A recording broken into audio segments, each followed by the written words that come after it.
ألف لام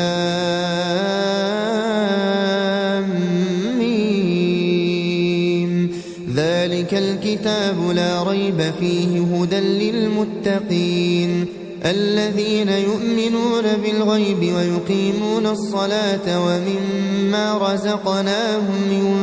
ينفقون والذين يؤمنون بما أنزل إليك وما أنزل من قبلك وبالآخرة هم يوقنون أولئك على هدى من ربهم وأولئك هم المفلحون إن الذين كفروا سواء عليهم أأنذرتهم أم لم تنذرهم لا يؤمنون ختم الله على قلوبهم وعلى سمعهم وعلى أبصارهم غشاوة ولهم عذاب عظيم ومن الناس من يقول آمنا بالله وباليوم الآخر وما هم بمؤمنين يخادعون الله والذين آمنوا وما يخدعون إلا أنفسهم وما يشعرون في قلوبهم مرض فزادهم الله مرضا ولهم عذاب أليم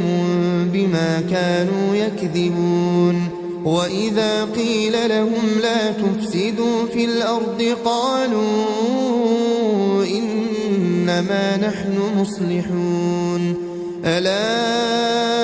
إنهم هم المفسدون ولكن لا يشعرون وإذا قيل لهم آمنوا كما آمن الناس قالوا أنؤمن كما آمن السفهاء ألا إنهم هم السفهاء ولكن لا يعلمون وإذا لقوا الذين آمنوا قالوا آمنا وإذا خلوا إلى شياطينهم قالوا إنا معكم إنما نحن مستهزئون الله يستهزئ بهم ويمدهم في طغيانهم يعمهون أولئك الذين اشتروا الضلالة بالهدى فما ربحت تجارتهم وما كانوا مهتدين مثلهم كمثل الذي استوقد نارا فلما أضاءت ما حوله ذهب الله بنورهم وتركهم في ظلمات لا يبصرون صم بكم عمي فهم لا يرجعون أو كصيب من السماء فيه ظلمات ورعد وبرق يجعلون أصابعهم في آذانهم من الصواعق حذر الموت والله محيط بالكافرين يكاد البرق يخطف أبصارهم كلما أضاء لهم مشوا فيه وإذا أظلم عليهم قاموا ولو شاء الله لذهب بسمعهم وأبصارهم إن الله على كل شيء قدير يا أيها الناس اعبدوا ربكم الذي خلقكم والذين من قبلكم لعلكم تتقون الذي جعل لكم الأرض فراشا والسماء بناء وأنزل أرسل من السماء ماء فأخرج به من الثمرات رزقا لكم فلا تجعلوا لله أندادا وأنتم تعلمون وإن كنتم في ريب مما نزلنا على عبدنا فأتوا بسورة من مثله وادعوا شهداءكم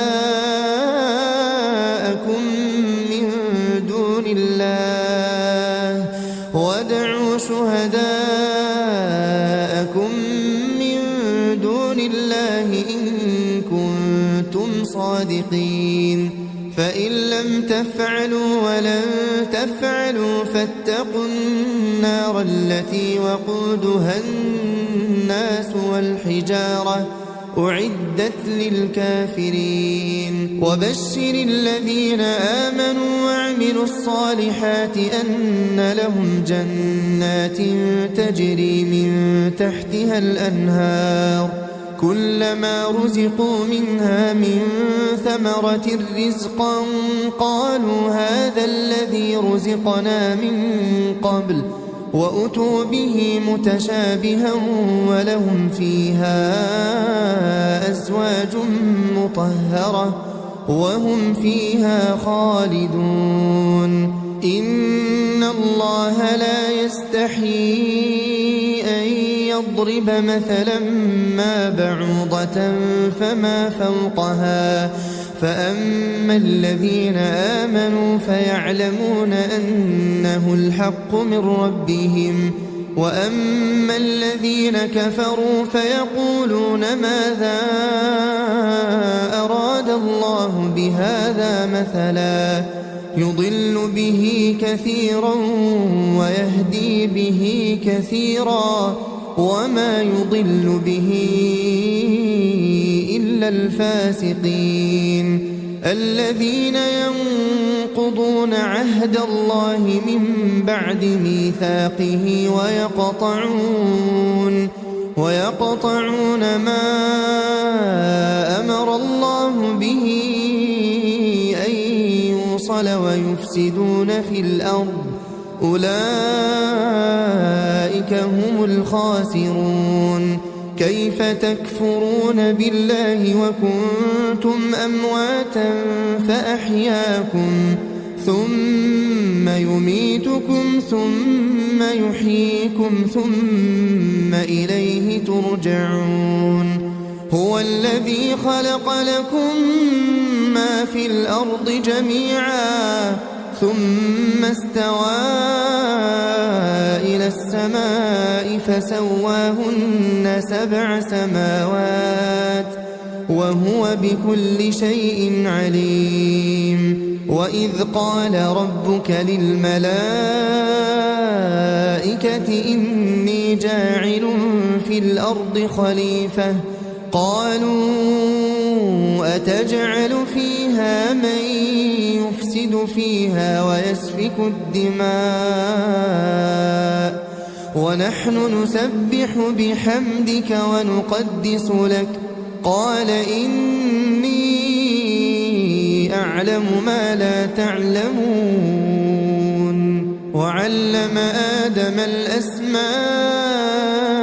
كلها ثم عرضهم على الملائكة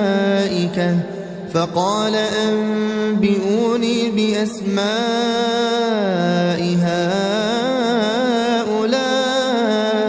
إن كنتم صادقين قالوا سبحانك لا علم لنا إلا ما علمتنا إنك أنت العليم الحكيم قال يا آدم أنبئهم بأسمائهم فلما أنبأهم بأسمائهم قال ألم أقل لكم إني أعلم غيب السماوات والأرض وأعلم ما تبدون وما كنتم تكتمون وإذ قلنا للملائكة اسجدوا لآدم فسجدوا إلا إبليس أبى واستكبر وكان من الكافرين وقلنا يا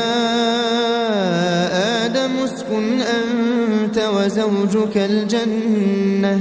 وكلا منها رغدا حيث شئتما ولا تقربا هذه الشجرة فتكونا من الظالمين فأزلهما الشيطان عنها فأخرجهما مما كانا فيه وقلنا اهبطوا بعضكم لبعض عدو ولكم في الأرض مستقر ومتاع إلى حين فتلقى آدم من ربه كلمات فتاب عليه إنه هو التواب الرحيم قلنا اهبطوا منها جميعا فإما يأتينكم مني هدى فمن تبع هداي فلا خوف عليهم ولا هم يحزنون والذين كفروا وكذبوا بآياتنا أولئك أصحاب النار هم فيها خالدون يا بني إسرائيل اذكروا نعمتي التي أنعمت عليكم وأوفوا بعهدي أوف بعهدكم وإياي فارهبون وآمنوا بما أنزلت مصدقا لما معكم ولا تكونوا أول كافر به ولا تشتروا بآياتي ثمنا قليلا وإياي فاتقون ولا تلبسوا الحق بالباطل وتكتموا الحق وأنتم تعلمون وأقيموا الصلاة وآتوا الزكاة واركعوا مع الراكعين أتأمرون الناس بالبر وتنسون أنفسكم وأنتم تتلون الكتاب أفلا تعقلون واستعينوا بالصبر والصلاة وإنها لكبيرة إلا على الخاشعين الذين يظنون أنهم ملاقو ربهم وأنهم إليه راجعون يا بني إسرائيل اذكروا نعمتي التي أنعمت عليكم وأني فضلتكم على العالمين واتقوا يوما لا تجزي نفس عن نفس شيئا ولا يقبل منها شفاعة ولا يؤخذ منها عدل ولا هم ينصرون وإذ نجيناكم من آل فرعون يسومونكم سوء العذاب يذبحون أبناءكم ويستحيون نساءكم وفي ذلكم بلاء من ربكم عظيم وإذ فرقنا بكم البحر فأنجيناكم وأغرقنا آل فرعون وأنتم تنظرون وإذ واعدنا موسى 40 ليلة ثم اتخذتم العجل من بعده وأنتم ظالمون ثم عفونا عنكم من بعد ذلك لعلكم تشكرون وإذ آتينا موسى الكتاب والفرقان لعلكم تهتدون وإذ قال موسى لقومه يا قوم إنكم ظلمتم أنفسكم باتخاذكم العجل فتوبوا إلى بارئكم فاقتلوا أنفسكم ذلكم خير لكم عند بارئكم فتاب عليكم إنه هو التواب الرحيم وإذ قلتم يا موسى لن نؤمن لك حتى نرى الله جهرة فأخذتكم الصاعقة وأنتم تنظرون ثم بعثناكم من بعد موتكم لعلكم تشكرون وظللنا عليكم الغمام وأنزلنا عليكم المن والسلوى كلوا من طيبات ما رزقناكم وما ظلمونا ولكن كانوا أنفسهم يظلمون وإذ قلنا ادخلوا هذه القرية فكلوا منها حيث شئتم رغدا وادخلوا الباب سجدا وقولوا حطة نغفر لكم خطاياكم وسنزيد المحسنين فبدل الذين ظلموا قولا غير الذي قيل لهم فأنزلنا على الذين ظلموا رجزا من السماء بما كانوا يفسقون وإذ استسقى موسى لقومه فقلنا اضرب بعصاك الحجر فانفجرت منه 12 عينا قد علم كل أناس مشربهم كلوا واشربوا من رزق الله ولا تعثوا في الأرض مفسدين وإذ قلتم يا موسى لن نصبر على طعام واحد فادع لنا ربك يخرج لنا مما تنبت الأرض من بقلها وقثائها وفومها وعدسها وبصلها قال أتستبدلون الذي هو أدنى بالذي هو خير اهبطوا مصرا فإن لكم ما سألتم وضربت عليهم الذلة والمسكنة وباءوا بغضب من الله ذلك بأنهم كانوا يكفرون بآيات الله ويقتلون النبيين بغير الحق ذلك بما عصوا وكانوا يعتدون إن الذين آمنوا والذين هادوا والنصارى والصابئين من آمن بالله واليوم الآخر وعمل صالحا فلهم أجرهم عند ربهم ولا خوف عليهم ولا هم يحزنون وإذ أخذنا ميثاقكم ورفعنا فوقكم الطور خذوا ما آتيناكم بقوة واذكروا ما فيه لعلكم تتقون ثم توليتم من بعد ذلك فلولا فضل الله عليكم ورحمته لكنتم من الخاسرين ولقد علمتم الذين اعتدوا منكم في السبت فقلنا لهم كونوا قردة خاسئين فجعلناها نكالا لما بين يديها وما خلفها وموعظة للمتقين وإذ قال موسى لقومه إن الله يأمركم أن تذبحوا بقرة قالوا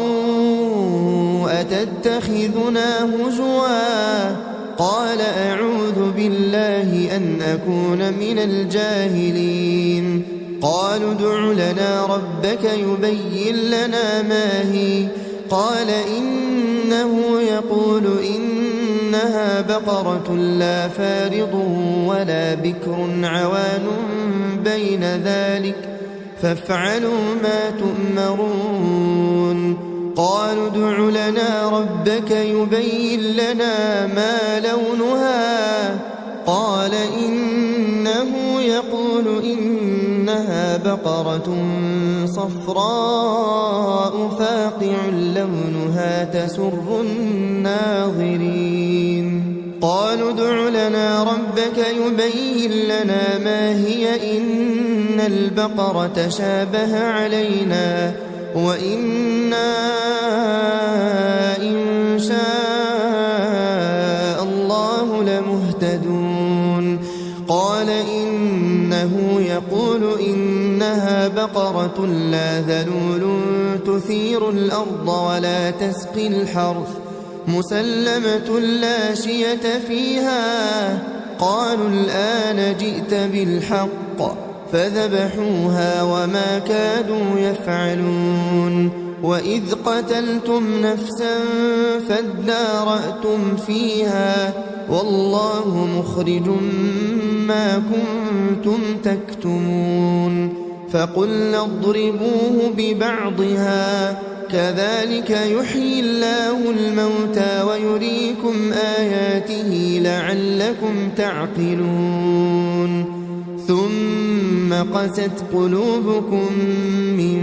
بعد ذلك فهي كالحجارة أو أشد قسوة وإن من الحجارة لما يتفجر منه الأنهار وإن منها لما يشقق فيخرج منه الماء وإن منها لما يهبط من خشية الله وما الله بغافل عما تعملون أفتطمعون أن يؤمنوا لكم وقد كان فريق منهم يسمعون كلام الله ثم يحرفونه من بعد ما عقلوه وهم يعلمون وإذا لقوا الذين آمنوا قالوا آمنا وإذا خلا بعضهم إلى بعض قالوا أتحدثونهم بما فتح الله عليكم ليحاجوكم به عند ربكم أفلا تعقلون أولا يعلمون أن الله يعلم ما يسرون وما يعلنون ومنهم أميون لا يعلمون الكتاب إلا أماني وإن هم إلا يظنون فويل للذين يكتبون الكتاب بأيديهم ثم يقولون هذا من عند الله ليشتروا به ثمنا قليلا فويل لهم مما كتبت أيديهم وويل لهم مما يكسبون وقالوا لن تمسنا النار إلا أياما معدودة قل أتخذتم عند الله عهدا فلن يخلف الله عهده أم تقولون على الله ما لا تعلمون بلى من كسب سيئة وأحاطت به خطيئته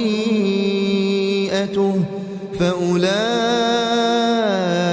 أصحاب النار هم فيها خالدون والذين آمنوا وعملوا الصالحات أولئك أصحاب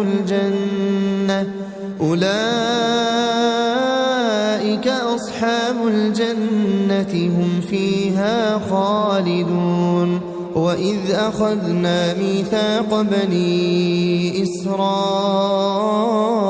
لا تعبدون إلا الله وبالوالدين إحسانا وذي القربى واليتامى والمساكين وقولوا للناس حسنا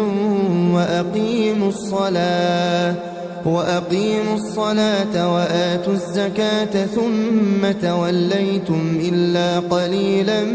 منكم وأنتم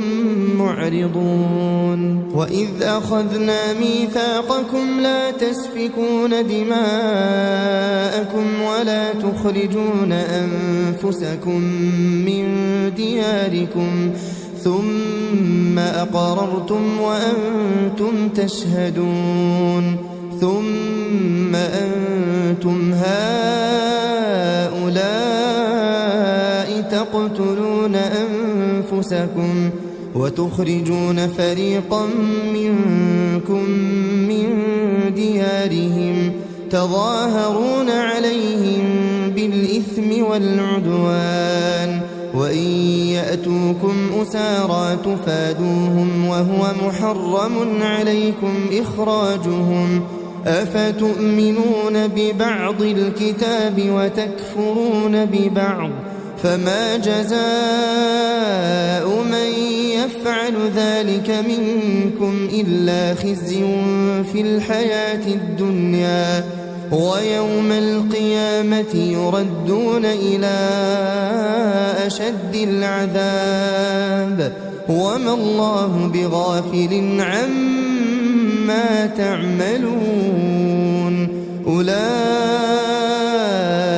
الذين اشتروا الحياة الدنيا بالآخرة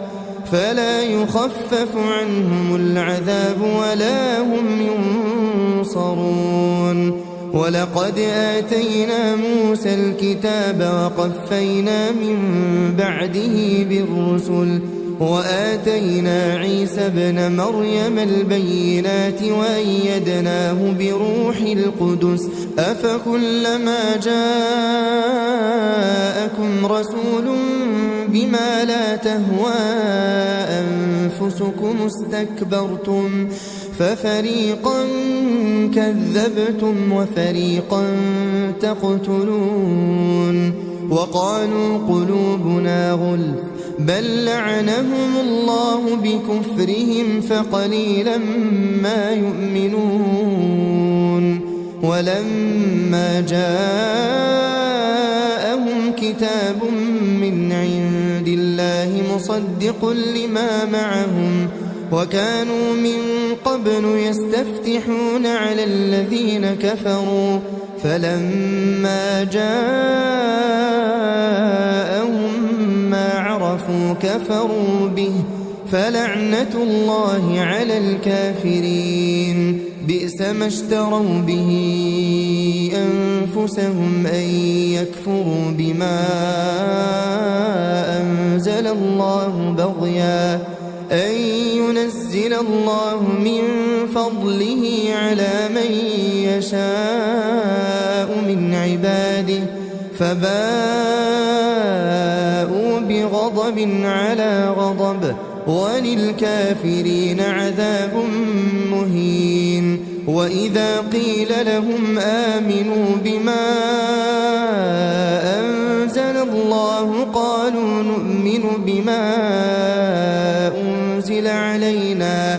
ويكفرون بما وراءه وهو الحق مصدقا لما معهم قل فلم تقتلون أنبياء الله من قبل إن كنتم مؤمنين ولقد جاءكم موسى موسى بالبينات ثم اتخذتم العجل من بعده وأنتم ظالمون وإذ أخذنا ميثاقكم ورفعنا فوقكم الطور خذوا ما آتيناكم بقوة واسمعوا قالوا سمعنا وعصينا وأشربوا في قلوبهم العجل بكفرهم قل بئس ما يأمركم به إيمانكم إن كنتم مؤمنين قل إن كانت لكم الدار الآخرة عند الله خالصة من دون الناس فتمنوا الموت إن كنتم صادقين ولن يتمنوه أبدا بما قدمت أيديهم والله عليم بالظالمين ولتجدنهم أحرص الناس على حياة ومن الذين أشركوا يود أحدهم لو يعمر 1000 سنة وما هو بمزحزحه من العذاب أن يعمر والله بصير بما يعملون قل من كان عدوا لجبريل فإنه نزله على قلبك بإذن الله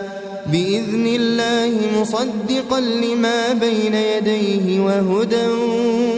وبشرى للمؤمنين من كان عدوا لله وملائكته ورسله وجبريل وميكال فإن الله عدو للكافرين ولقد أنزلنا إليك آيات بينات وما يكفر بها إلا الفاسقون أوكلما عاهدوا عهدا نبذه فريق منهم بل أكثرهم لا يؤمنون ولما جاءهم رسول من عند الله مصدق لما معهم نبذ فريق من الذين أوتوا الكتاب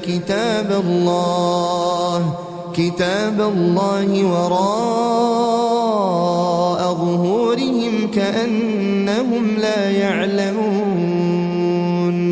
واتبعوا ما تتلو الشياطين على ملك سليمان وما كفر سليمان ولكن الشياطين كفروا يعلمون الناس السحر وما أنزل على الملكين ببابل هاروت وماروت وما يعلمان من أحد حتى يقولا إنما نحن فتنة فلا تكفر فيتعلمون منهما ما يفرقون به بين المرء وزوجه وما هم بضارين به من أحد إلا بإذن الله ويتعلمون ما يضرهم ولا ينفعهم ولقد علموا لمن اشتراه ما له في الآخرة من خلاق ولبئس ما شروا به أنفسهم لو كانوا يعلمون ولو أنهم آمنوا واتقوا لمثوبة من عند الله خير لو كانوا يعلمون يا أيها الذين آمنوا لا تقولوا راعنا وقولوا انظرنا واسمعوا وللكافرين عذاب أليم ما يود الذين كفروا من أهل الكتاب ولا المشركين أن ينزل عليكم من خير من ربكم والله يختص برحمته من يشاء والله ذو الفضل العظيم ما ننسخ من آية أو ننسها نأت بخير منها أو مثلها ألم تعلم أن الله على كل شيء قدير ألم تعلم أن الله له ملك السماوات والأرض وما لكم من دون الله من ولي ولا نصير أم تريدون أن تسألوا رسولكم كما سئل موسى من قبل ومن يتبدل الكفر بالإيمان فقد ضل سواء السبيل ود كثير من أهل الكتاب لو يردونكم من بعد إيمانكم كفارا حسدا من عند أنفسهم من بعد ما تبين لهم الحق فاعفوا واصفحوا حتى يأتي الله بأمره إن الله على كل شيء قدير وأقيموا الصلاة وآتوا الزكاة وما تقدموا لأنفسكم من خير تجدوه عند الله إن الله بما تعملون بصير وقالوا لن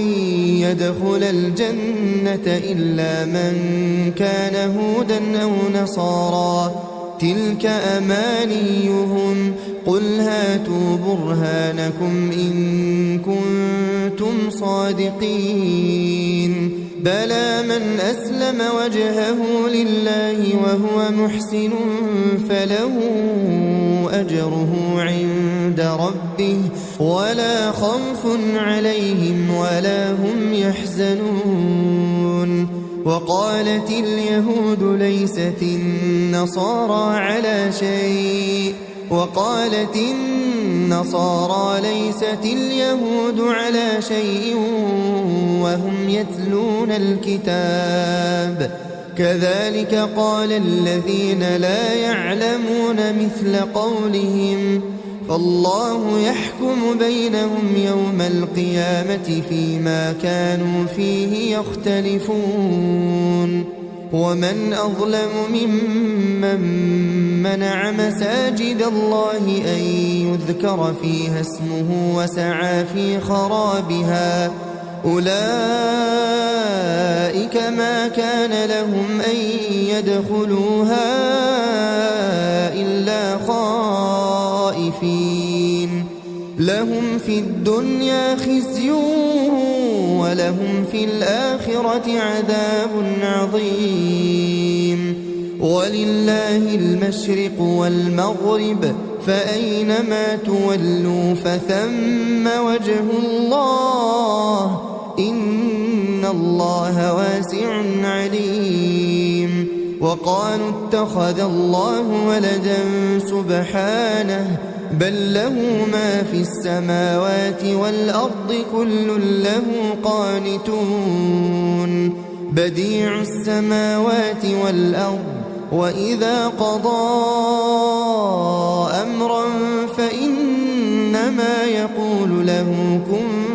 فيكون وقال الذين لا يعلمون لولا يكلمنا الله أو تأتينا آية كذلك قال الذين من قبلهم مثل قولهم تشابهت قلوبهم قد بينا الآيات لقوم يوقنون إنا أرسلناك بالحق بشيرا ونذيرا ولا تسأل عن أصحاب الجحيم ولن ترضى عنك اليهود ولا النصارى حتى تتبع ملتهم قل إن هدى الله هو الهدى ولئن اتبعت أهواءهم بعد الذي جاءك من العلم ما لك من الله من ولي ولا نصير الذين آتيناهم الكتاب يتلونه حق تلاوته أولئك يؤمنون به ومن يكفر به فأولئك هم الخاسرون يا بني إسرائيل اذكروا نعمتي التي أنعمت عليكم وأني فضلتكم على العالمين واتقوا يوما لا تجزي نفس عن نفس شيئا ولا يقبل منها عدل ولا تنفعها شفاعة ولا هم ينصرون وإذ ابتلى إبراهيم ربه بكلمات فأتمهن قال إني جاعلك للناس إماما قال ومن ذريتي قال لا ينال عهد الظالمين وإذ جعلنا البيت مثابة للناس وأمنا واتخذوا من مقام إبراهيم مصلى وعهدنا إلى إبراهيم وإسماعيل أن طهر بيتي للطائفين والعاكفين والركع السجود وإذ قال إبراهيم رب اجعل هذا بلدا آمنا وارزق أهله من الثمرات من آمن منهم بالله واليوم الآخر قال ومن كفر فأمتعه قليلا ثم أضطره إلى عذاب النار وبئس المصير وإذ يرفع إبراهيم القواعد من البيت وإسماعيل ربنا تقبل منا إنك أنت السميع العليم ربنا وجعلنا مسلمين لك ومن ذريتنا أمة مسلمة لك وأرنا مناسكنا وتب علينا إنك أنت التواب الرحيم ربنا وابعث فيهم رسولا منهم يتلو عليهم آياتك ويعلمهم الكتاب والحكمة ويزكيهم إنك أنت العزيز الحكيم ومن يرغب عن ملة إبراهيم إلا من سفه نفسه ولقد اصطفيناه في الدنيا وإنه في الآخرة لمن الصالحين إذ قال له ربه أسلم قال أسلمت لرب العالمين ووصى بها إبراهيم بنيه ويعقوب يا بني إن الله اصطفى لكم الدين فلا تموتن إلا وأنتم مسلمون أم كنتم شهداء إذ حضر يعقوب الموت إذ قال لبنيه ما تعبدون من بعدي قالوا نعبد إلهك وإله آبائك إبراهيم وإسماعيل وإسحاق إلها واحدا ونحن له مسلمون تلك أمة قد خلت لها ما كسبت ولكم ما كسبتم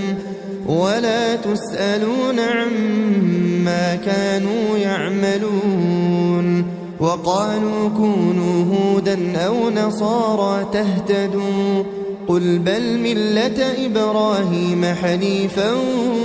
وما كان من المشركين قولوا آمنا بالله وما أنزل إلينا وما أنزل إلى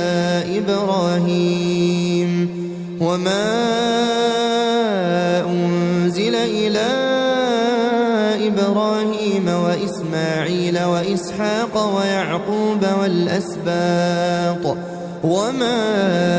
أوتي موسى وعيسى وما أوتي النبيون من ربهم لا نفرق بين أحد منهم ونحن له مسلمون فإن آمنوا بمثل ما آمنتم به فقد اهتدوا وإن تولوا فإنما هم في شقاق فسيكفيكهم الله وهو السميع العليم صبغة الله ومن أحسن من الله صبغة ونحن له عابدون قل أتحاجوننا في الله وهو ربنا وربكم ولنا أعمالنا ولكم أعمالكم ونحن له مخلصون أم تقولون إن إبراهيم وإسماعيل وإسحاق ويعقوب والأسباط كانوا هودا أو نصارى قل أنتم أعلم أم الله ومن أظلم ممن كتم شهادة عنده من الله وما الله بغافل عما تعملون تلك أمة قد خلت لها ما كسبت ولكم ما كسبتم ولا تسألون عما كانوا يعملون سيقول السفهاء من الناس ما ولاهم عن قبلتهم التي كانوا عليها قل لله المشرق والمغرب يهدي من يشاء إلى صراط مستقيم وكذلك جعلناكم أمة وسطا لتكونوا شهداء على الناس ويكون الرسول عليكم شهيدا وما جعلنا القبلة التي كنت عليها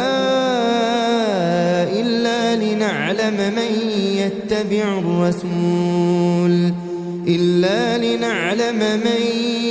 يتبع الرسول ممن ينقلب على عقبيه وإن كانت لكبيرة إلا على الذين هدى الله وما كان الله ليضيع إيمانكم إن الله بالناس لرؤوف رحيم قد نرى تقلب وجهك في السماء فلنولينك قبلة ترضاها فول وجهك شطر المسجد الحرام وحيث ما كنتم فولوا وجوهكم شطره وإن الذين أوتوا الكتاب ليعلمون أنه الحق من ربهم وما الله بغافل عما يعملون ولئن أتيت الذين أوتوا الكتاب بكل آية ما تبعوا قبلتك وما أنت بتابع قبلتهم وما بعضهم بتابع قبلة بعض ولئن اتبعت أهواءهم من بعد ما جاءك من العلم إنك إذا لمن الظالمين. الذين آتيناهم الكتاب يعرفونه كما يعرفون أبناءهم وإن فريقا منهم ليكتمون الحق وهم يعلمون. الحق من ربك فلا تكونن من الممترين. ولكل وجهة هو موليها فاستبقوا الخيرات أينما تكونوا يأت بكم الله جميعا إن الله على كل شيء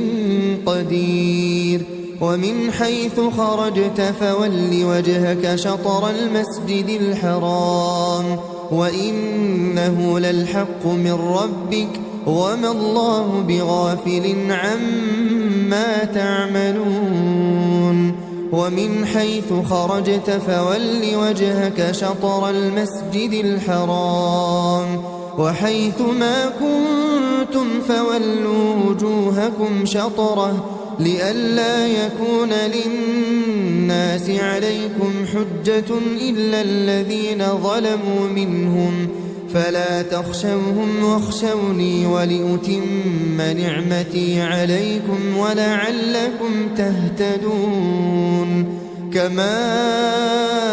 أرسلنا فيكم رسولا منكم يتلو عليكم آياتنا ويزكيكم ويعلمكم الكتاب والحكمة ويعلمكم ما لم تكونوا تعلمون. فاذكروني أذكركم واشكروا لي ولا تكفرون. يا أيها الذين آمنوا استعينوا بالصبر والصلاة إن الله مع الصابرين. ولا تقولوا لمن يقتل في سبيل الله أموات بل أحياء ولكن لا تشعرون. ولنبلونكم بشيء من الخوف والجوع ونقص من الأموال والأنفس والثمرات وبشر الصابرين الذين إذا أصابتهم مصيبة قالوا إنا لله وإنا إليه راجعون. أولئك عليهم صلوات من ربهم ورحمة وأولئك هم المهتدون. إن الصفا والمروة من شعائر الله فمن حج البيت أو اعتمر فلا جناح عليه أن يطوف بهما ومن تطوع خيرا فإن الله شاكر عليم. إن الذين يكتمون ما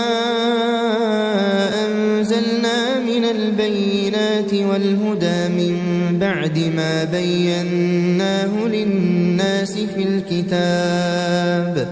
أولئك يلعنهم الله ويلعنهم اللاعنون إلا الذين تابوا وأصلحوا وبينوا فأولئك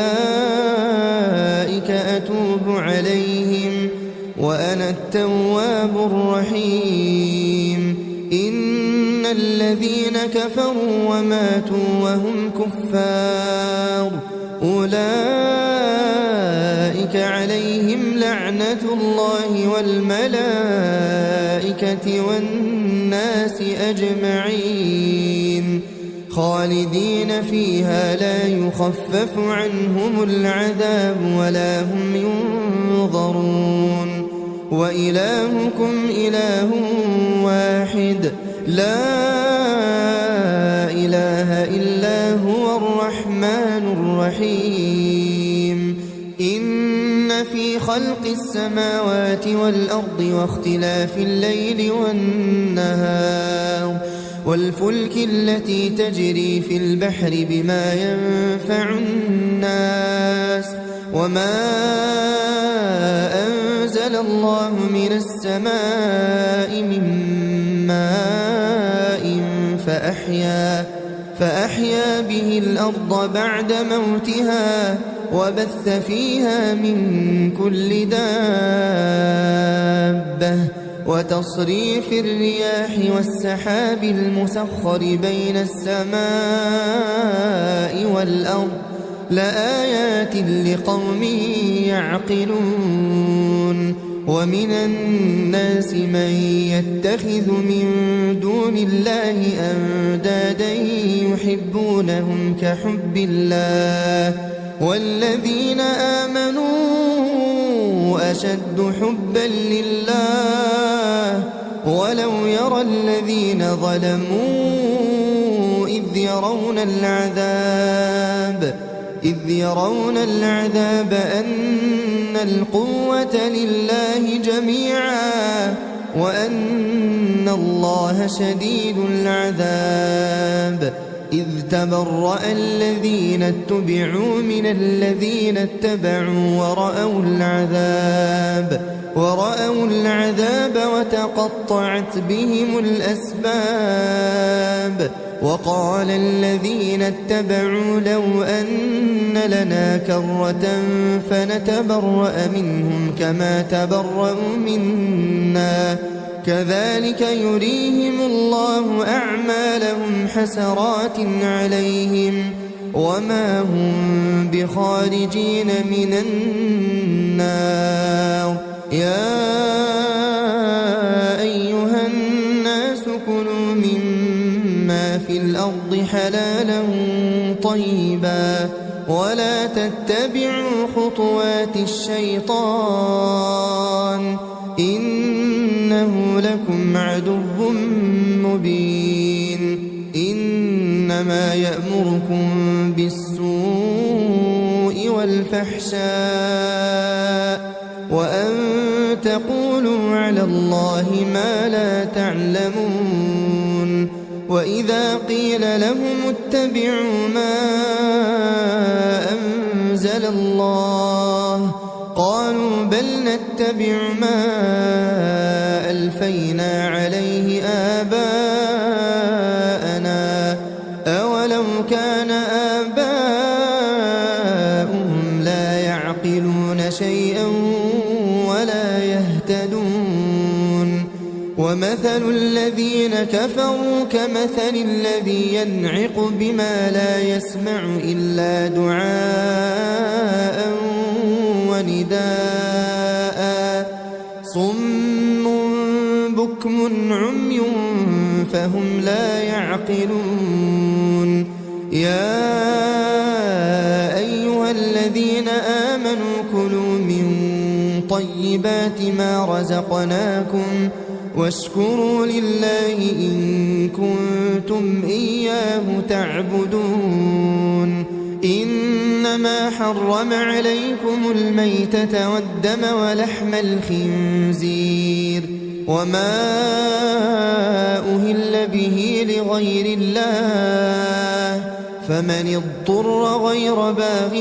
ولا عاد فلا إثم عليه إن الله غفور رحيم إن الذين يكتمون ما أنزل الله من الكتاب ويشترون به ثمنا قليلا أولئك ما يأكلون في بطونهم إلا النار ولا يكلمهم الله يوم القيامة ولا يزكيهم ولهم عذاب أليم. أولئك الذين اشتروا الضلالة بالهدى والعذاب بالمغفرة فما أصبرهم على النار. ذلك بأن الله نزل الكتاب بالحق وإن الذين اختلفوا في الكتاب لفي شقاق بعيد. ليس البر أن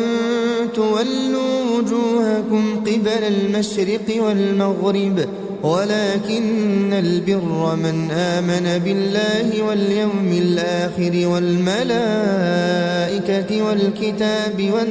والنبيين وآتى المال على حبه ذوي القربى واليتامى والمساكين وابن السبيل والسائلين وفي الرقاب وأقام الصلاة وآتى الزكاة والموفون بعهدهم إذا عاهدوا والصابرين في البأساء والضراء وحين البأس. أولئك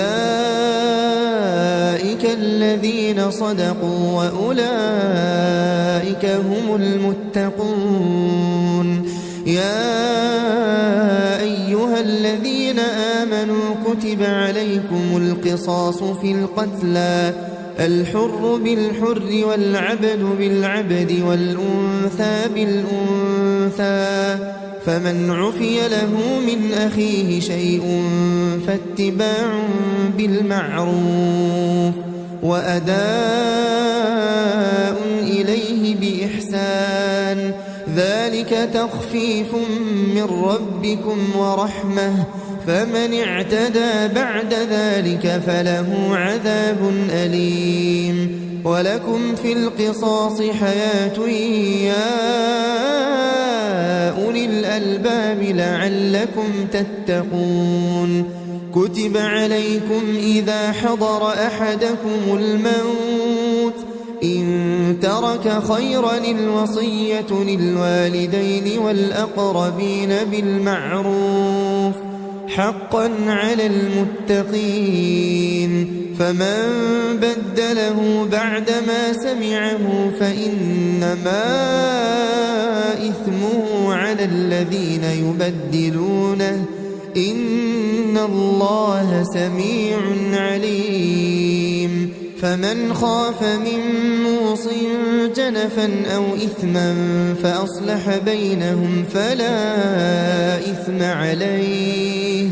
إن الله غفور رحيم. يا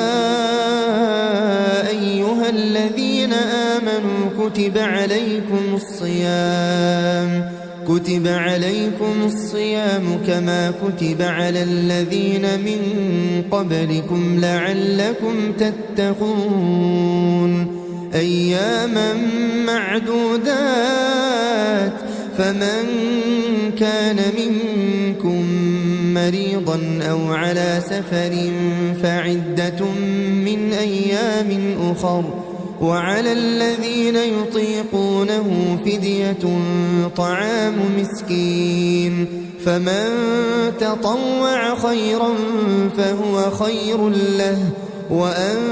تصوموا خير لكم إن كنتم تعلمون. شهر رمضان الذي أنزل فيه القرآن هدى للناس وبينات من الهدى والفرقان فمن شهد منكم الشهر فليصمه ومن كان مريضا أو على سفر فعدة من أيام أخر يريد الله بكم اليسر ولا يريد بكم العسر ولتكملوا العدة ولتكبروا الله على ما هداكم ولعلكم تشكرون. وإذا سألك عبادي عني فإني قريب أجيب دعوة الداع إذا دعان فليستجيبوا لي وليؤمنوا بي لعلهم يرشدون. أحل لكم ليلة الصيام الرفث إلى نسائكم هن لباس لكم وأنتم لباس لهن علم الله أنكم كنتم تختانون أنفسكم فتاب عليكم وعفى عنكم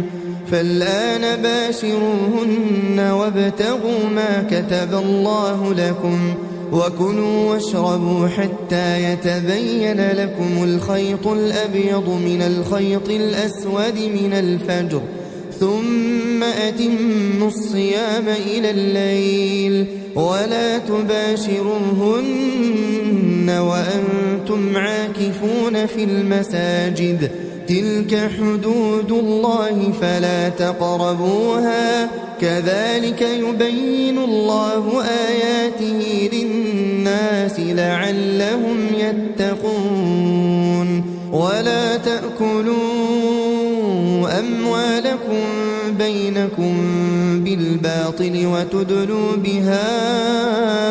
إلى الحكام لتأكلوا فريقا من أموال الناس بالإثم وأنتم تعلمون. يسألونك عن الأهلة قل هي مواقيت للناس والحج وليس البر بأن تأتوا البيوت من ظهورها ولكن البر من اتقى وأتوا البيوت من أبوابها واتقوا الله لعلكم تفلحون. وقاتلوا في سبيل الله الذين يقاتلونكم ولا تعتدوا إن الله لا يحب المعتدين. واقتلوهم حيث ثقفتموهم وأخرجوهم من حيث أخرجوكم والفتنة أشد من القتل ولا تقاتلوهم عند المسجد الحرام حتى يقاتلوكم فيه فإن قاتلوكم فاقتلوهم كذلك جزاء الكافرين. فإن انتهوا فإن الله غفور رحيم. وقاتلوهم حتى لا تكون فتنة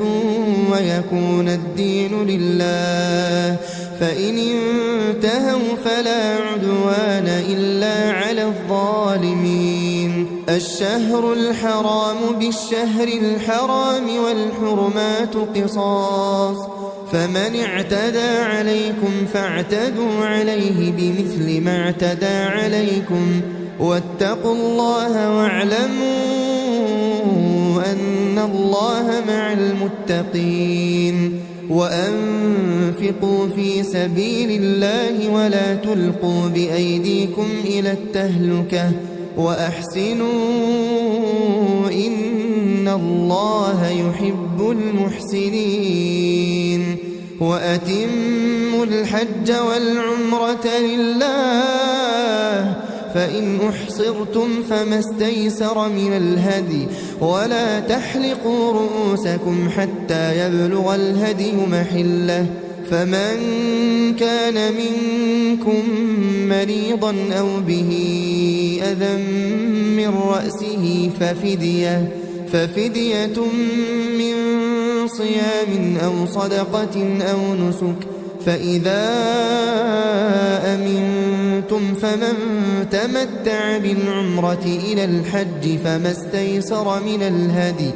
فمن لم يجد فصيام 3 أيام في الحج و7 إذا رجعتم تلك 10 كاملة ذلك لمن لم يكن أهله حاضر المسجد الحرام. واتقوا الله واعلموا أن الله شديد العقاب. الحج أشهر معلومات فمن فرض فيهن الحج فلا رفث ولا فسوق ولا جدال في الحج وما تفعلوا من خير يعلمه الله وتزودوا فإن خير الزاد التقوى واتقون يا أولي الألباب ليس عليكم جناح أن تبتغوا فضلا من ربكم فإذا أفضتم من عرفات فاذكروا الله عند المشعر الحرام واذكروه كما هداكم وإن كنتم من قبله لمن الضالين ثم أفيضوا من حيث أفاض الناس واستغفروا الله إن الله غفور رحيم فإذا قضيتم مناسككم فاذكروا الله كذكركم آباءكم أو أشد ذكرا فمن الناس من يقول ربنا آتنا في الدنيا وما له في الآخرة من خلاق ومنهم من يقول ربنا آتنا في الدنيا حسنة وفي الآخرة حسنة وقنا عذاب النار أولئك لهم نصيب مما كسبوا والله سريع الحساب واذكروا الله في أيام معدودات فمن تعجل في يومين فلا إثم عليه ومن تأخر فلا إثم عليه لمن اتقى واتقوا الله واعلموا أنكم إليه تحشرون ومن الناس من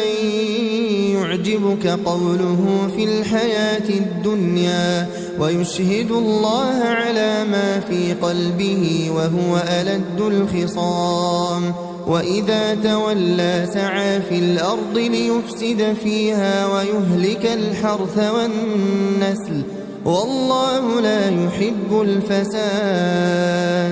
وإذا قيل له اتق الله أخذته العزة بالإثم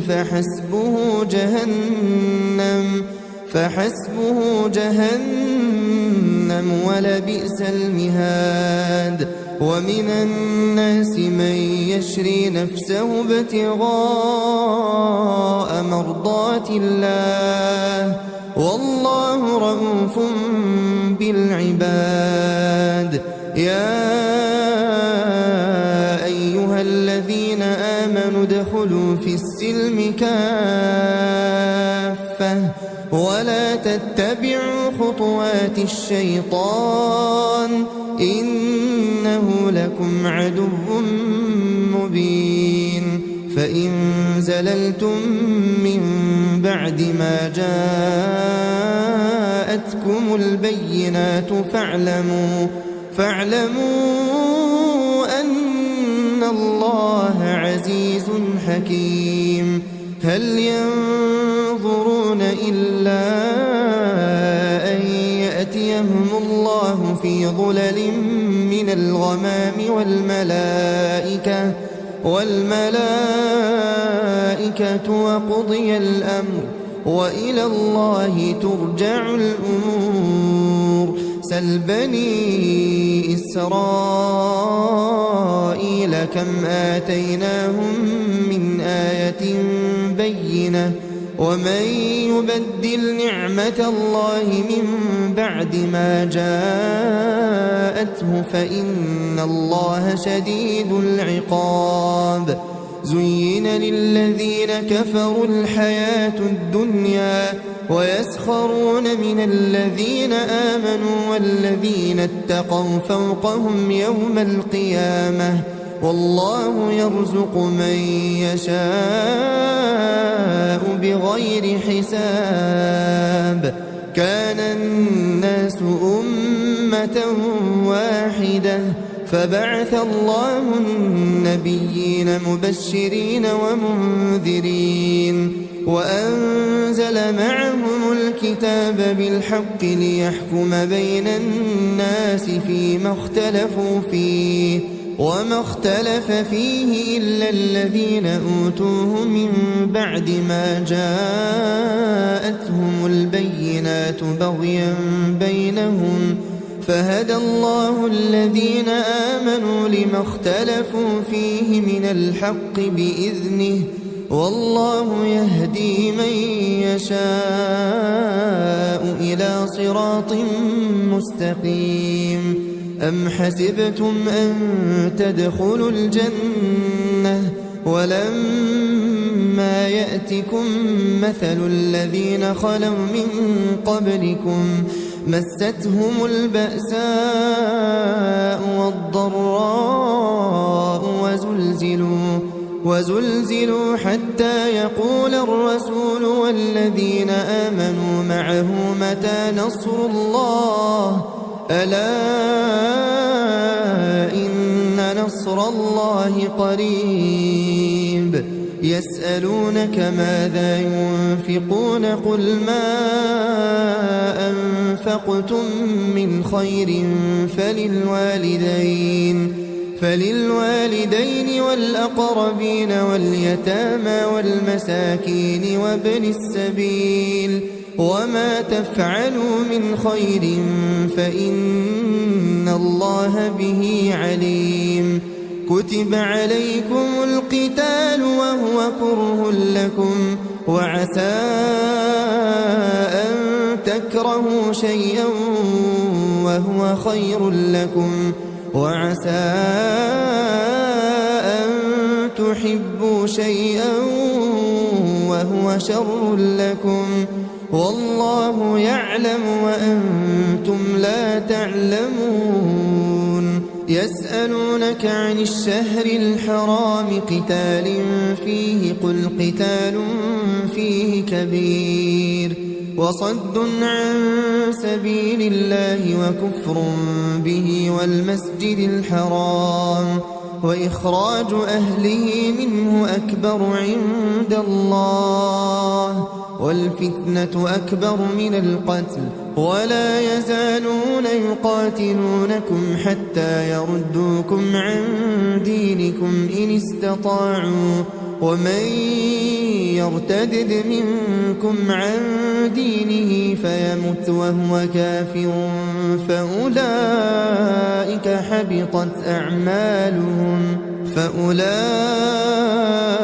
حبطت أعمالهم في الدنيا والآخرة وأولئك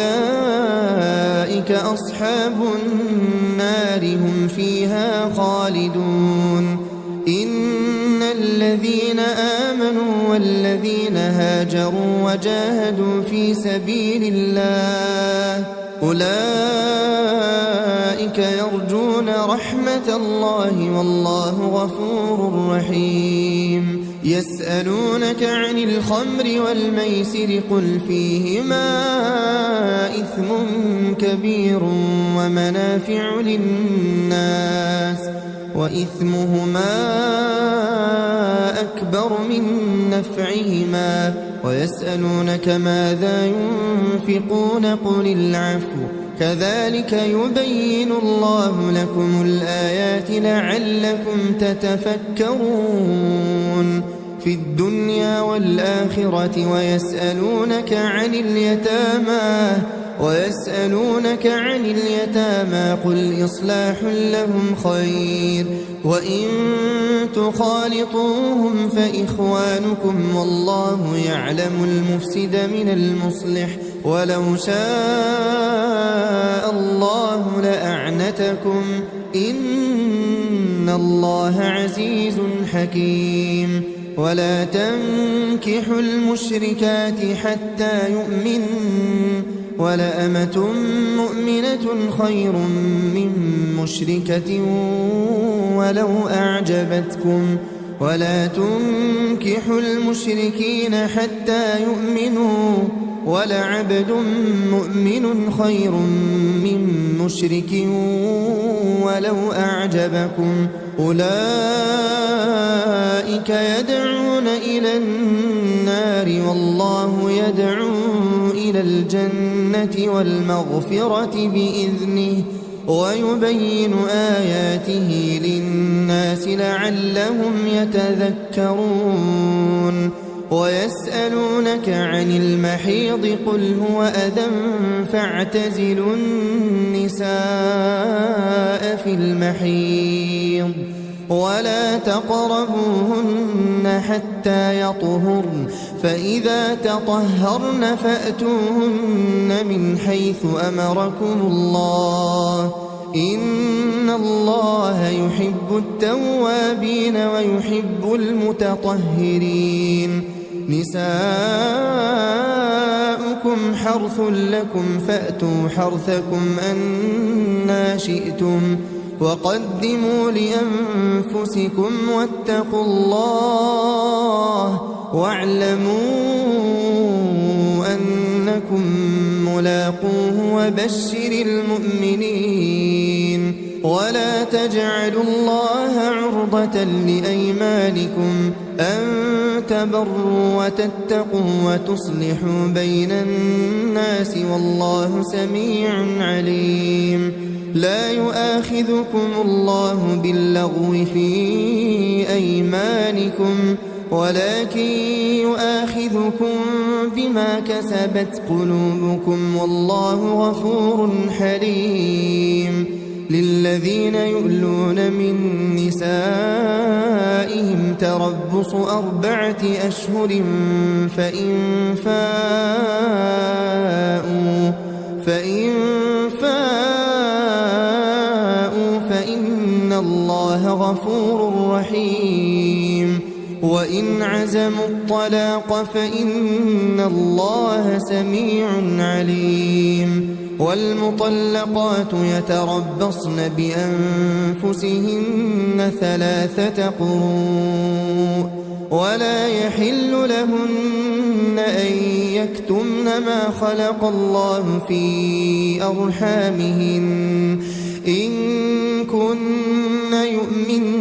بالله واليوم الآخر وبعولتهن أحق بردهن في ذلك إن أرادوا إصلاحا ولهن مثل الذي عليهن بالمعروف وللرجال عليهن درجة والله عزيز حكيم الطلاق 2 فإمساكم بمعروف أو تسريح بإحسان ولا يحل لكم أن تأخذوا مما آتيتموهن شيئا إلا أن يخافا ألا يقيما حدود الله فإن خفتم ألا يقيما حدود الله فلا جناح عليهما فيما افتدت به تلك حدود الله فلا تعتدوها ومن يتعد حدود الله فأولئك هم الظالمون فإن طلقها فلا تحل له من بعد حتى تنكح زوجا غيره فإن طلقها فلا جناح عليهما أن يتراجعا إن ظنا أن يقيما حدود الله وتلك حدود الله يبينها لقوم يعلمون وإذا طلقتم النساء فبلغن أجلهن فأمسكوهن بمعروف أو سرحوهن بمعروف ولا تمسكوهن ضرارا لتعتدوا ومن يفعل ذلك فقد ظلم نفسه ولا تتخذوا آيات الله هزوا واذكروا نعمة الله عليكم وما أنزل عليكم من الكتاب والحكمة يعظكم به واتقوا الله واعلموا أن الله بكل شيء عليم وإذا طلقتم النساء فبلغن أجلهن فلا تعضلوهن أن ينكحن أزواجهن إذا تراضوا بينهم بالمعروف ذلك يوعظ به من كان منكم يؤمن بالله واليوم الآخر ذلكم أزكى لكم وأطهر والله يعلم وأنتم لا تعلمون والوالدات يرضعن أولادهن حولين كاملين لمن أراد أن يتم الرضاعة وعلى المولود له رزقهن وكسوتهن بالمعروف لا تكلف نفس إلا وسعها لا تضار والدة بولدها ولا مولود له بولده وعلى الوارث مثل ذلك فإن أرادا فصالا عن تراض منهما وتشاور فلا جناح عليهما وإن أردتم أن تسترضعوا أولادكم فلا جناح عليكم إذا سلمتم ما آتيتم بالمعروف واتقوا الله واعلموا أن الله بما تعملون بصير والذين يتوفون منكم ويذرون أزواجا يتربصن بأنفسهن 4 أشهر وعشرا فإذا بلغن أجلهن فلا جناح عليكم فيما فعلن في أنفسهن بالمعروف والله بما تعملون خبير ولا جناح عليكم فيما عرضتم به من خطبة النساء أو أكننتم في أنفسكم علم الله أنكم ستذكرونهن ولكن لا تواعدوهن سرا إلا أن تقولوا قولا معروفا ولا تعزموا عقدة النكاح حتى يبلغ الكتاب أجله واعلموا أن الله يعلم ما في أنفسكم فاحذروه واعلموا أن الله غفور حليم لا جناح عليكم إن طلقتم النساء ما لم تمسوهن أو تفرضوا لهن فريضة ومتعوهن على الموسع قدره وعلى المقتر قدره متاعا بالمعروف حقا على المحسنين وإن طلقتموهن من قبل أن تمسوهن وقد فرضتم لهن فريضة فنصف ما فرضتم إلا أن يعفون أو يعفو الذي بيده عقدة النكاح وأن تعفوا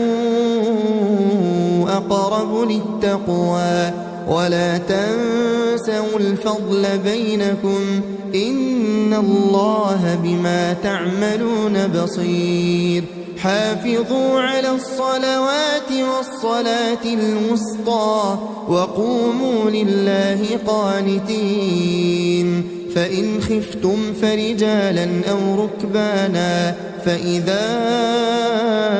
أمنتم فاذكروا الله كما علمكم ما لم تكونوا تعلمون والذين يتوفون منكم ويذرون أزواجا وصية لأزواجهم متاعا إلى الحول غير إخراج فإن خرجن فلا جناح عليكم فيما فعلن في أنفسهن من معروف والله عزيز حكيم وللمطلقات متاع بالمعروف حقا على المتقين كذلك يبين الله لكم آياته لعلكم تعقلون ألم تر إلى الذين خرجوا من ديارهم وهم ألوف حذر الموت فقال لهم الله موتوا ثم أحياهم إن الله لذو فضل على الناس ولكن أكثر الناس لا يشكرون وقاتلوا في سبيل الله واعلموا أن الله سميع عليم من ذا الذي يقرض الله قرضا حسنا فيضاعفه له أضعافا كثيرة والله يقبض ويبسط وإليه ترجعون ألم تر إلى الملأ من بني إسرائيل من بعد موسى إذ قالوا لنبي لهم ابعث لنا ملكا نقاتل في سبيل الله قال هل عسيتم إن كتب عليكم القتال ألا تقاتلوا قالوا وما لنا ألا نقاتل في سبيل الله وقد أخرجنا من ديارنا وأبنائنا فلما كتب عليهم القتال تولوا إلا قليلا منهم والله عليم بالظالمين وقال لهم نبيهم إن الله قد بعث لكم طالوت ملكا قالوا أنى يكون له الملك علينا ونحن أحق بالملك منه ولم يؤت سعة من المال قال إن الله اصطفاه عليكم وزاده بسطة في العلم والجسم والله يؤتي ملكه من يشاء والله واسع عليم وقال لهم نبيهم إن آية ملكه أن يأتيكم التابوت فيه سكينة من ربكم وبقية مما ترك آل موسى وآل هارون تحمله الملائكة إن في ذلك لآية لكم إن كنتم مؤمنين فلما فصل طالوت بالجنود قال إن الله مبتليكم بنهر فمن شرب منه فليس مني ومن لم يطعمه فإنه مني إلا من اغترف غرفة بيده فشربوا منه إلا قليلا منهم فلما جاوزه هو والذين آمنوا معه قالوا لا طاقة لنا اليوم بجالوت وجنوده قال الذين يظنون أنهم ملاقو الله كم من فئة قليلة غلبت فئة كثيرة بإذن الله والله مع الصابرين. ولما برزوا لجالوت وجنوده قالوا ربنا أفرغ علينا صبرا وثبت أقدامنا وانصرنا على القوم الكافرين فهزموهم بإذن الله وقتل داود جالوت وآتاه الله الملك والحكمة وعلمه مما يشاء ولولا دفع الله الناس بعضهم ببعض لفسدت الأرض ولكن الله ذو فضل على العالمين. تلك آيات الله نتلوها عليك بالحق وإنك لمن المرسلين. تلك الرسل فضلنا بعضهم على بعض منهم من كلم الله ورفع بعضهم درجات وآتينا عيسى ابن مريم البينات وأيدناه بروح القدس ولو شاء الله ما اقتتل الذين من بعدهم من بعد ما جاءتهم البينات ولكن اختلفوا فمنهم من آمن ومنهم من كفر ولو شاء الله ما اقتتلوا ولكن الله يفعل ما يريد. يا أيها الذين آمنوا أنفقوا مما رزقناكم من قبل أن يأتي يوم لا بيع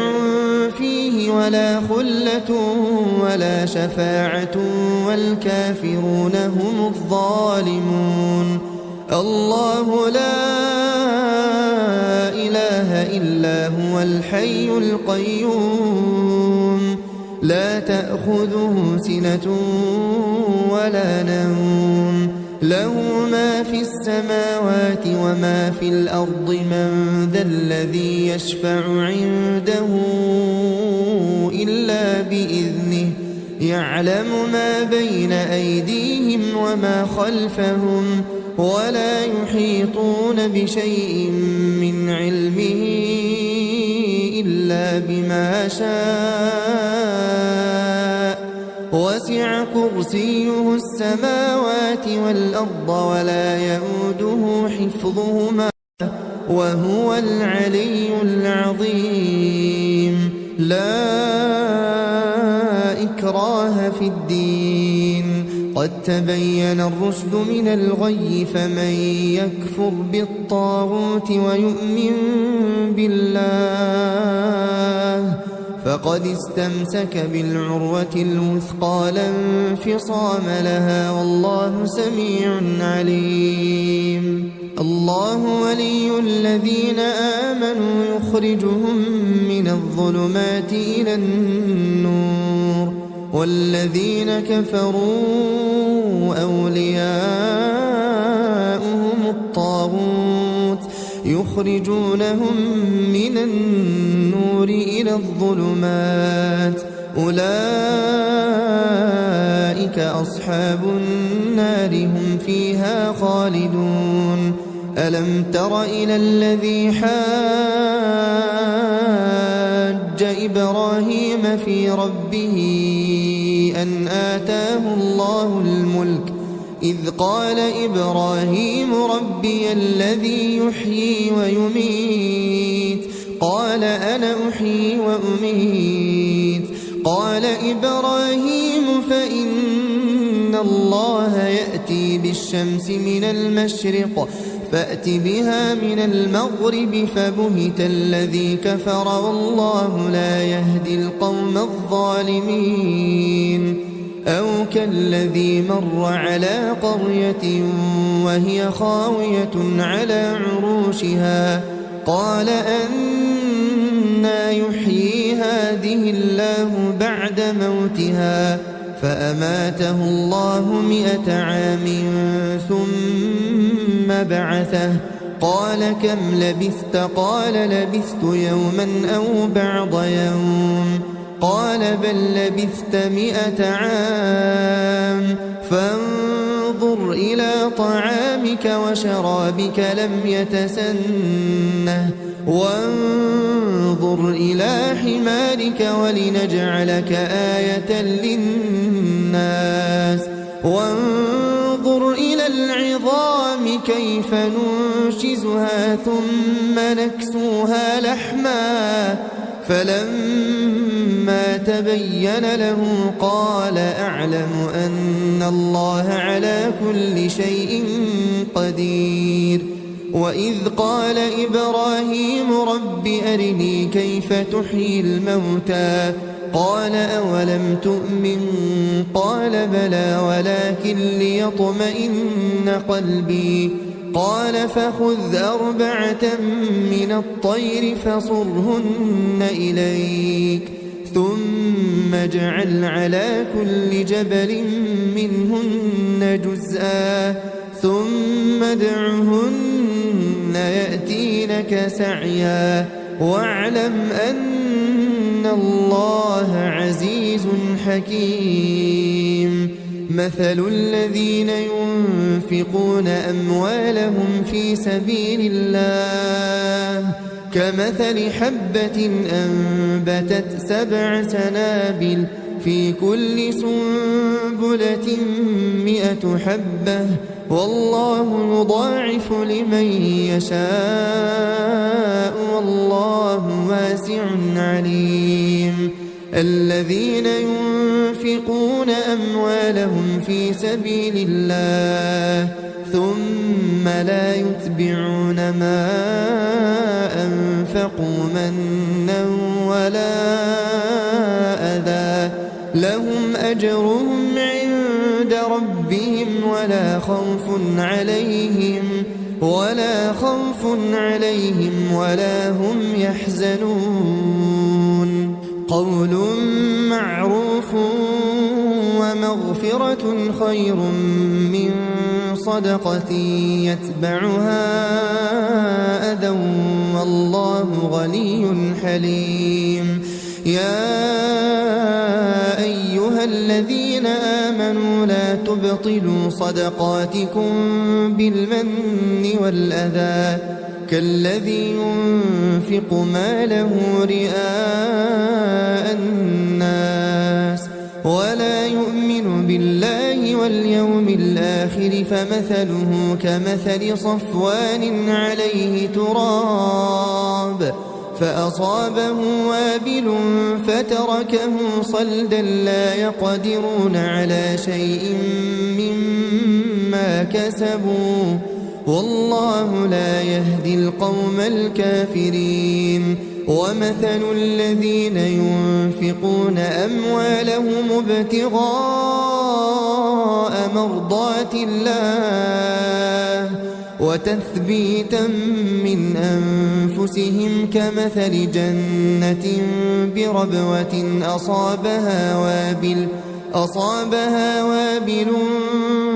فآتت أكلها ضعفين فإن لم يصبها وابل فطل والله بما تعملون بصير. أيود أحدكم أن تكون له جنة من نخيل وأعناب تجري من تحتها الأنهار له فيها من كل الثمرات وأصابه الكبر وله ذرية ضعفاء فأصابها إعصار فيه نار فاحترقت كذلك يبين الله لكم الآيات لعلكم تتفكرون. يا أيها الذين آمنوا أنفقوا من طيبات ما كسبتم ومما أخرجنا لكم من الأرض ولا تيمموا الخبيث منه تنفقون ولستم بآخذيه إلا أن تغمضوا فيه واعلموا أن الله غني حميد. الشيطان يعدكم الفقر ويأمركم بالفحشاء والله يعدكم مغفرة منه وفضلا والله واسع عليم. يؤتي الحكمة من يشاء ومن يؤت الحكمة فقد أوتي خيرا كثيرا وما يذكر إلا أولو الألباب. وما أنفقتم من نفقة أو نذرتم من نذر فإن الله يعلمه وما للظالمين من أنصار. إن تبدوا الصدقات فنعما هي وإن تخفوها وتؤتوها الفقراء فهو خير لكم ويكفر عنكم من سيئاتكم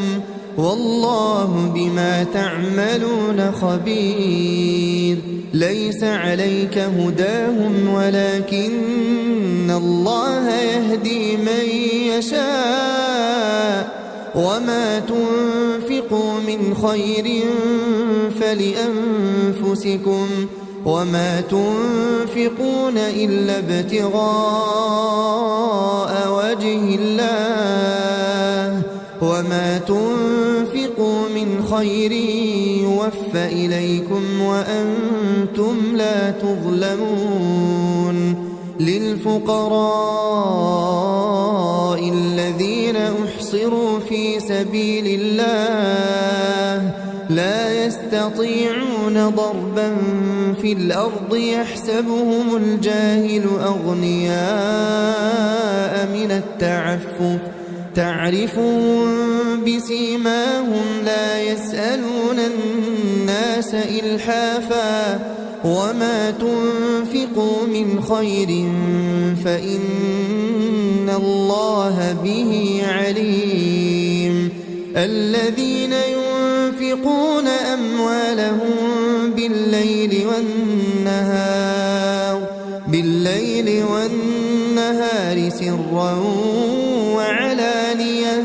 فلهم أجرهم عند ربهم ولا خوف عليهم ولا هم يحزنون. الذين يأكلون الربا لا يقومون إلا كما يقوم الذي يتخبطه الشيطان من المس ذلك بأنهم قالوا إن إنما البيع مثل الربا وأحل الله البيع وحرم الربا فمن جاءه موعظة من ربه فانتهى فله ما سلف وأمره إلى الله ومن عاد فأولئك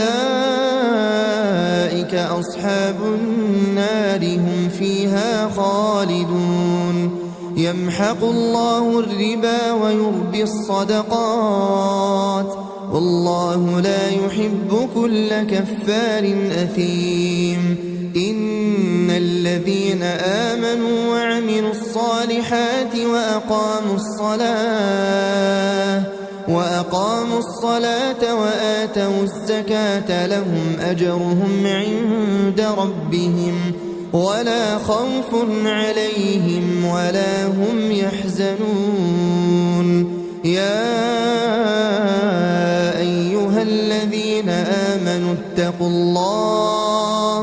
اتقوا الله وذروا ما بقي من الربا إن كنتم مؤمنين فإن لم تفعلوا فأذنوا بحرب من الله ورسوله وإن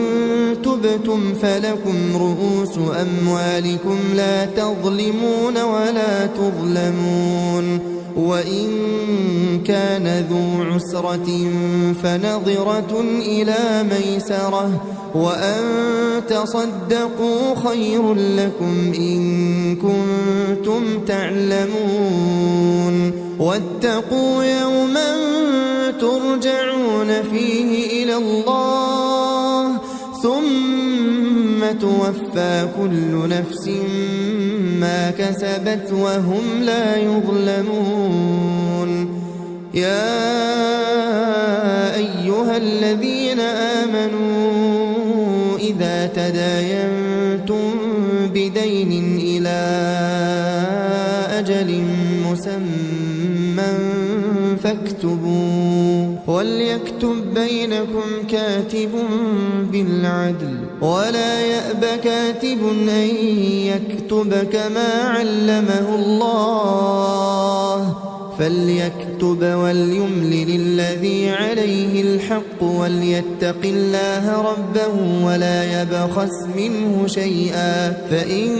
كان الذي عليه الحق سفيها أو ضعيفا أو لا يستطيع أن يمل هو فليملل وليه بالعدل واستشهدوا شهيدين من رجالكم فإن لم يكونا رجلين فرجل وامرأتان ممن ترضون من الشهداء أن تضل إحداهما فتذكر إحداهما الأخرى ولا يأبى الشهداء إذا ما دعوا ولا تسأموا أن تكتبوه صغيرا أو كبيرا إلى أجله ذلكم أقسط عند الله وأقوم للشهادة وأدنى ألا ترتابوا إلا أن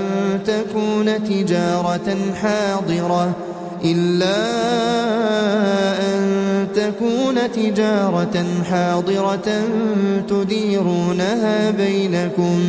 فليس عليكم جناح ألا تكتبوها وأشهدوا إذا تبايعتم ولا يضار كاتب ولا شهيد وإن تفعلوا فإنه فسوق بكم واتقوا الله ويعلمكم الله والله بكل شيء عليم وإن كنتم على سفر ولم تجدوا كاتبا فرهان مقبوضة فإن أمن بعضكم بعضا فليؤدي الذي اؤتمن أمانته وليتق الله ربه ولا تكتموا الشهادة ومن يكتمها فإنه آثم قلبه والله بما تعملون عليم. لله ما في السماوات وما في الأرض وإن تبدوا ما في أنفسكم أو تخفوه يحاسبكم به الله فيغفر لمن يشاء ويعذب من يشاء والله على كل شيء قدير. آمن الرسول بما أنزل إليه من ربه والمؤمنون كل آمن بالله وملائكته وكتبه ورسله لا نفرق بين أحد من رسله وقالوا سمعنا وأطعنا غفرانك ربنا وإليك المصير. لا يكلف الله نفسا إلا وسعها لها ما كسبت وعليها ما اكتسبت ربنا لا تؤاخذنا إن نسينا أو أخطأنا ربنا ولا تحمل علينا إصرا كما حملته على الذين من قبلنا ربنا ولا تحملنا ما لا طاقة لنا به واعف عنا واغفر لنا وارحمنا أنت مولانا فانصرنا على القوم الكافرين.